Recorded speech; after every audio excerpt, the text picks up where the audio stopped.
చెల్లమ్మ అన్నయ్య పెళ్లి అయిపోయిన తర్వాత అన్నయ్య మర్చిపోవు కాదు. నిన్నెందుకు మరుస్తానన్నయ్య? ఆస్తి మొత్తం నీ పేరు మీదనే ఉందిగా. ఇంతకి పెళ్లి కొడుకు ఎలాగుంటాడు? చాలా తెల్లగా ఉంటాడు. తెల్లగా ఉంటాడా? మేకప్ వేస్తే. మరి మేకప్ తీస్తే సుడిగాలి సుధీర్లా ఉంటాడు. అయ్యో బాబాయ్ నాకు పెళ్ళొద్దు. మైండ్ లో అన్ని టెన్షన్ పడుతున్నావు, కల్లో ఉలిక్కిపడి లేస్తున్నావు. స్కిట్లు కొట్టినా అనుకుంటున్నావు కానీ స్కిట్లు కొట్టట్లేదు. నువ్వు కాన్సన్ట్రేషన్ సెట్ ప్రాపర్టీ మీద కంటే కామెడీ మీద పెడితే బాగుంటుంది నాయన. అవును, ఏంటిది షూటింగ్ లేదు కదా, గెటప్ పెట్టి ఏడు చేస్తాం. జబర్దస్తులు చీరలు కట్టి అలవాటు అయిపోయి ఊర్లో కూడా అయ్యే కడతారు. చెప్పనా?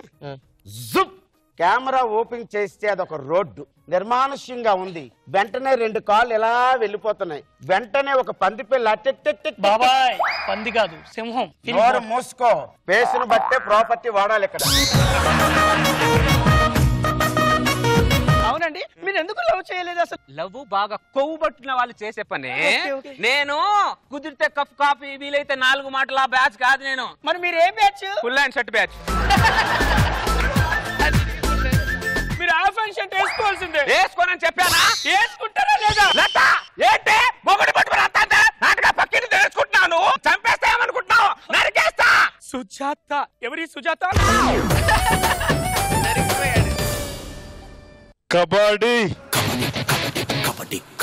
టీమ్ లీడర్స్ లో దమ్ముందా లేకపోతే వాళ్ళ అసిస్టెంట్స్ లో దమ్ముందా తేలిపోలే వాళ్ళ. కమాన్ వారియర్స్. కమాన్.